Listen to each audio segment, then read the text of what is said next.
पखेटा न सखेटा आकाशमाथि उड्ने के हो? पखेटा र सखेटा आकाशमाथि केही पनि उड्दैन। र यो सँगसँगै उहाँले सही जवाब दिनुभएको छ। तपाईँलाई केही कुरा भन्छु है त। ल I love you. I love you too. Happy Dashain. म भने चौतारामा आइसकेको छु। पछाडिपट्टि देख्न सक्नुहुनेछ हाम्रो अङ्कलहरू त्यसै गरी साथीभाइहरू गफ गरेर बसिरहनु भएको छ। म उहाँहरूसँग जानेछु र क्वेसन सोध्नेछु। हेरौँ है त। ओके अङ्कल नमस्ते। के छ आराम हुनुहुन्छ? पखेटा न सकेटा आकाशमाथि उड्ने के हो? जहाज हो। जहाजको त पखेटा हुन्छ है। र सँगसँगै बाले रङ एन्सर दिनुभएको छ। यही क्वेसन तपाईँलाई दिए त पखेटा न सकेटा आकाशमाथि उड्ने के हो? पखेटा र सखेटा आकाशमाथि केही पनि उड्दैन। ओ माय गॉड एकदमै मजाको एन्सर। पखेटा न सकेटा आकाशमाथि उड्दैन र उड्ने भनेको चाहिँ बादल हो है। हाम्रो एन्सर चाहिँ बादल। त्यसै गरी म फेरि पनि क्वेसन सोध्दैछु। अब भने यो अन्तिमेटम है त। नौतले दरबारको न झ्याल न ढोका। बाले सोच्दै हुनुहुन्छ? एकदम सोच्नु। तपाईँहरूले सुनिराखेको तपाईँहरूकै वरिपरि भएको बेहोरेको तपाईँहरूले बिहोरेको हो नि। हामीले त झन् अस्ति यति मजाले बिहोरेको हो। यो त अति बिहोर्यौँ। नौतले दरबारको न झ्याल न ढोका। होइन मिजु अस्ति त हामी त लोतु परेको नि त होइन? बाँस। र यो सँगसँगै राइट एन्सर दिनुभएको छ अङ्कल। हजुरलाई धेरै धेरै धन्यवाद छ। मैले भन्दै थिएँ नि अस्ति हामी लोतु परेको भनेर। हेर्नु त यो पिङमा बाँस लिएर आउँदाखेरि हामी लोत परेको थियो अस्ति। र यो सँगसँगै उहाँले जित्नु भएको छ फर्स्ट चोइसको तर्फबाट यो चिकन मसला। हजुरलाई धेरै धेरै बधाई छ।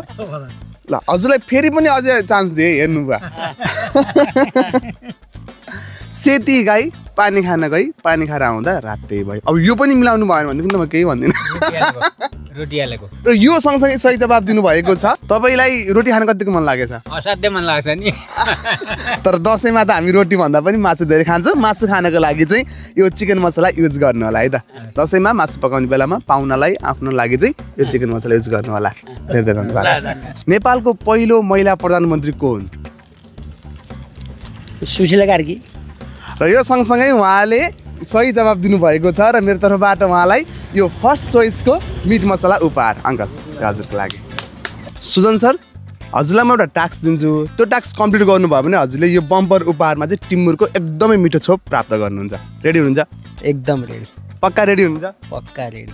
एकदम कन्फर्म हो नि? कन्फर्म हो। ओके त्यसो भए हजुरको मोबाइल कता छ निकाल्नु त। मोबाइलको डायल कलमा गएर कुनै एउटा लेडिजलाई फोन गर्नु पर्यो। तपाईँको गर्लफ्रेन्ड भए पनि हुन्छ, मम्मी भए पनि हुन्छ, दिदी भए पनि हुन्छ, जो भए पनि हुन्छ। फोन गर्नुहोस् र सिधै भन्नुहोस्। तपाईँको फोन उठेपछि चाहिँ सुरुमा आई लभ यु भन्नु पर्यो तपाईँले। रिप्लाई के आउँछ त्यो चाहिँ हामी हेर्नेछौँ।